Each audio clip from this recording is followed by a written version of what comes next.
Welcome back to AS English. Let's learn all basic English sentences. இப்போது அனைத்து பேசிக் ஆங்கில வாக்கியங்களை பார்க்கலாம். முதலில் சிம்பிள் ப்ரெசண்ட்டை பார்க்கலாம்.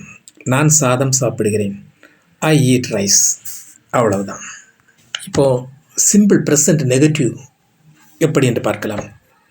நான் சாதம் சாப்பிடவில்லை. இப்போது இதில் டூ நாட் சேர்க்க போகிறோம். ஐ ஈட் ரைஸ் என்றால் நான் சாதம் சாப்பிடுகிறேன்.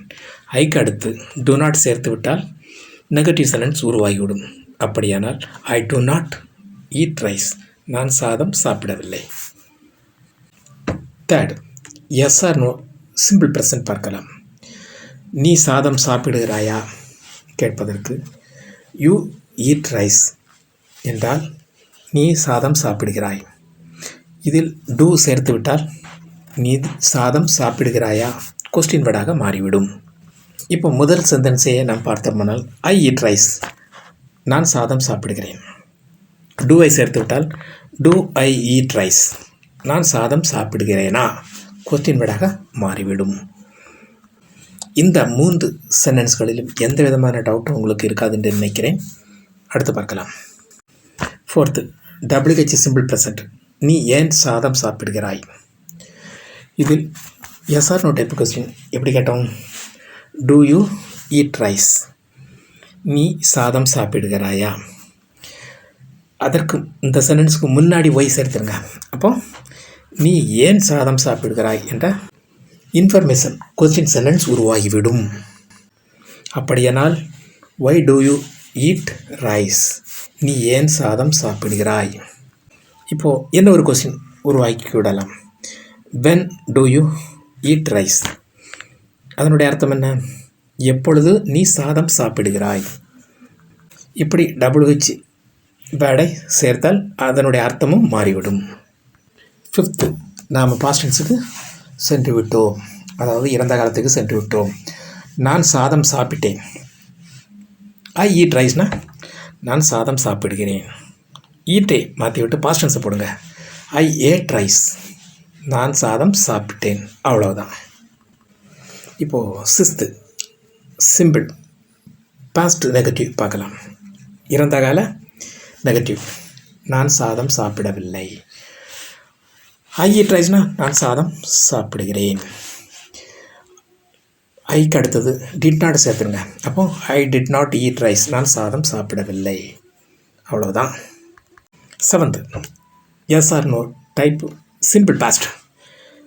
நீ சாதம் சாப்பிட்டாயா? இப்போது யூ ஈட் ரைஸ்னா நீ சாதம் சாப்பிடுகிறாய். அதற்கு முன்பாக டிட்டை சேர்த்துருங்க. அப்போ டிட் யூ ஈட் ரைஸ், நீ சாதம் சாப்பிட்டாயா? காலத்தை குறிப்பிடுவது டிட். மெயின் சென்டென்ஸ் ஈட்டில் இருக்கின்றது. Eighth, WH simple past. நீ ஏன் சாதம் சாப்பிட்டாய்? Information sentence. ஏன் என்பது ஒய். இப்போது நீ சாதம் சாப்பிட்டாயா என்று கேட்பதற்கு டிட் யூ ஈட் ரைஸ். அதற்கு முன்பாக ஒய்யை சேர்த்துங்க. அப்போது why did you eat rice, நீ ஏன் சாதம் சாப்பிட்டாய்? ஒய்க்கு பலாட்டு பேர் போடுங்க. அப்போது பேர் டிட் யூ ஈட் ரைஸ், எங்கே சாதம் சாப்பிட்டாய்? வெண்ணை போடுங்க. When did you eat rice, எப்பொழுது சாதம் சாப்பிட்டாய்? Ninth sentence simple future. நான் சாதம் சாப்பிடுவேன். இப்போது ஐ ஈட் ரைஸ்னு நம்ம எப்படி பார்த்தோம்? நான் சாதம் சாப்பிடுகிறேன். சப்ஜெக்ட்டுக்கும் வெர்புக்கும் இடையில வில்ல சேர்த்துருங்க. அது ஃபீச்சராக மாறிவிடும். ஐ வில் ஈட் ரைஸ், நான் சாதம் சாப்பிடுவேன். ப்ரெசன்ட் சென்டென்ஸ்லேருந்து ஃபியூச்சராக மாற்றிட்டோம். புரிஞ்சுதா? 10th, simple future negative. இப்போது பாசிட்டிவ் பார்த்தாச்சு சென்டென்ஸு, அடுத்து நெகட்டிவ் பார்க்கணும் இல்லையா? நான் சாதம் சாப்பிட மாட்டேன். இப்போது பில்லுக்கும் மெயின் வேர்புக்கும் இடையில நாட்டை சேர்த்துருங்க. சாப்டர் முடிஞ்சு. I will not eat rice, நான் தான் சாதம் சாப்பிட மாட்டேன். ஃபியூச்சரில் தான் இருக்குது. சரியா? 11th sentence yes R no type simple future. நீ சாதம் சாப்பிடுவாயா? இப்போது யூ ஈட் ரைஸ்னு என்ன? நீ சாதம் சாப்பிடுகிறாய். இந்த ப்ரெசன்ட் சென்டென்ஸுக்கு முன்னாடி வில் போட்டுருங்க. ஆட்டோமேட்டிக்காக ஃப்யூச்சராக மாறிவிடும். அப்படியானால் வில் யூ ஈட் ரைஸ்? நீ சாதம் சாப்பிடுவாயா? இப்போது ஃப்யூச்சரில் எஸ்ஆர் நோட்டை பார்த்துக்கணும். அப்போ டபுள்யூச்சு பார்க்கணும் இல்லையா? நீ ஏன் சாதம் சாப்பிடுவாய்? இப்போது எஸ்ஆர் நோட்டை இப்போ என்ன சொன்னோம்? Will you eat rice. அதுக்கு முன்னாடி ஒய் போட்டுருங்க. Why will you eat rice? நீ ஏன் சாதம் சாப்பிடுவாய்? இப்போ ஒய்க்கு விளையாட்டு பென் போடுங்க. When will you eat rice? எப்பொழுது சாதம் சாப்பிடுவாய்? வேறு போட்டுருங்க. எங்கே சாதம் சாப்பிடுவாய்? அப்போது sentence where will you eat rice? அடுத்து ஒரு முக்கியமான சென்டென்ஸ், இம்பெரேட்டிவ் சென்டென்ஸ். ஆனால் முக்கியம் நம்ம சொல்லலாம், ஆனால் ரொம்ப சிம்பிள். இப்போது ஒரு கட்டளை ஏற்றுறோம், சாதம் சாப்பிடுன்னு சொல்கிறேன் இல்லையா? அப்போது ஈட் ரைஸ் முடிஞ்சு போச்சு. வெர்பு முதல்ல வரணும், ரெண்டாவது ஆப்ஜெக்ட் ரெண்டாவது வரணும். இங்கே சப்ஜெக்ட் வராது. ஈட் ரைஸ், சாதம் சாப்பிடு. சரி, 14th. இப்போது ஹவ் வச்சு ஒரு எக்ஸ்க்ளமேட்டரி சென்டென்ஸ், ஆச்சரிய குறியீடு சென்டென்ஸ். சரியா? நான் எவ்வளவு சாதம் சாப்பிடுகிறேன்?